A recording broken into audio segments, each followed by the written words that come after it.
This is the weekly pick a card reading for the week of June the 19th, 2023. I'm going to deal 3 cards face down.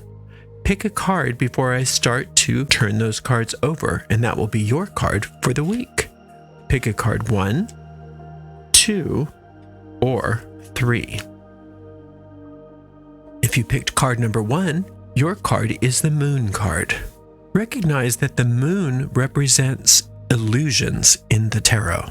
The reason why it's important to understand illusions is because everybody is under the hypnotic spell of the illusory. Nothing that we see with our eyes can be really fully trusted. We don't know everything that we think we know. There are so many mysteries beyond what we think we see with our eyes, hear with our ears, or touch with our hands.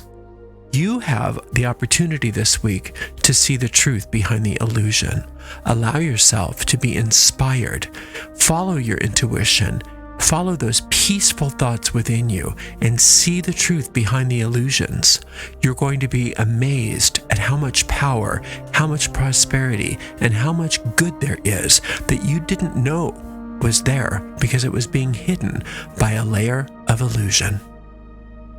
If you picked card number 2, your card is the Knight of Cups. Knights represent assistance, and cups represent your inner world. You are being helped from the invisible world.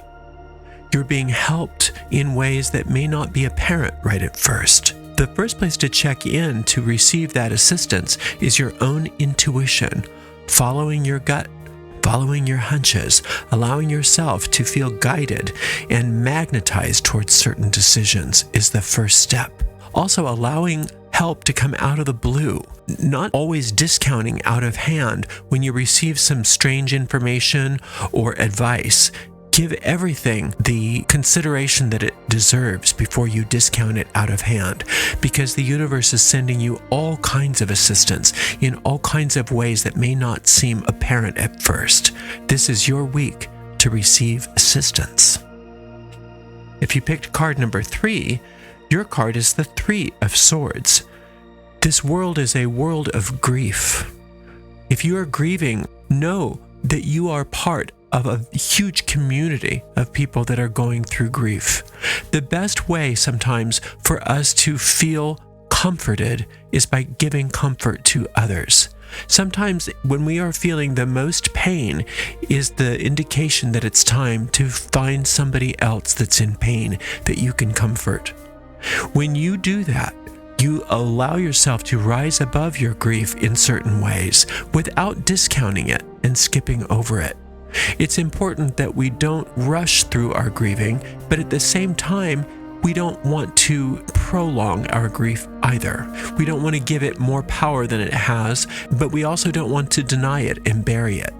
What's important is that grief is temporary. This too shall pass, but there are gifts. And you don't want to discount what you're going through or try to rush through the process, because there are gifts that are going to last forever that are beyond the grief, and you want to make sure that you optimize those gifts this week. Thank you so much for spending some time with me. I'll be back for another weekly pick a card reading next week. Blessed be.